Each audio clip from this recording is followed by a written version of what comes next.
Students at Woodside High School come from all different types of backgrounds. However, most students at Woodside tend to come from suburban areas, such as Woodside, Redwood City, Portola Valley, Menlo Park, and East Palo Alto.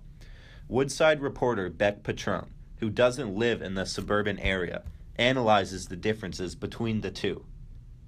When I tell people where I live, they immediately think that I'm lying. For my 16 years of life, I have lived in the same house hidden in the forest on Skyline Boulevard.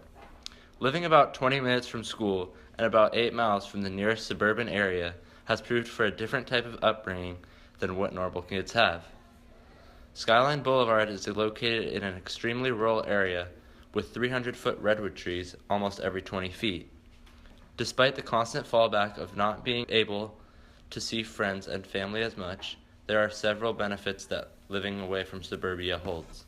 It's up in the forest, a little bit different kind of place to live than where I grew up.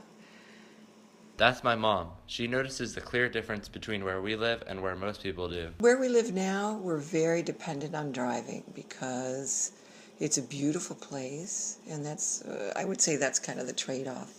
Everywhere we go, we have to drive. You can't really walk places from here. Because the drive is so far from anything, people like Juliana Silk, a classmate of mine that lives in the suburban area of Redwood City, tend to agree that there are fallbacks. So I grew up in the suburbs, and it's strange that you live in the mountains. While there are not a ton of people up where I live, there are a ton of things to do.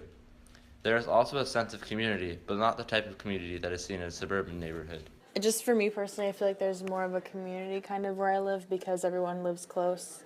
I feel like you live really far away from everyone, and you probably don't have close neighbors. While people in the suburbs live so close to each other and are constantly talking with their neighbors, I will maybe see my neighbors 2 times a year. There are very few people you can walk to visit. There are a few, but it's not the same as living in a neighborhood with lots of houses around, lots of hangout spots and things like that. We are surrounded by forest.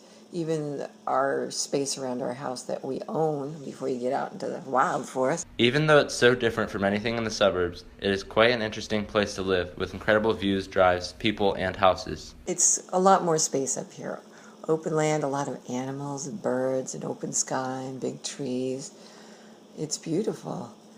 And that is, in itself, seems very healthy. There's a saying that you want what you can't have. And I am beginning to see that. When I was a kid, all I wanted to do was have my friends come over and live in the suburbs, but now I see what I have taken for granted my entire life.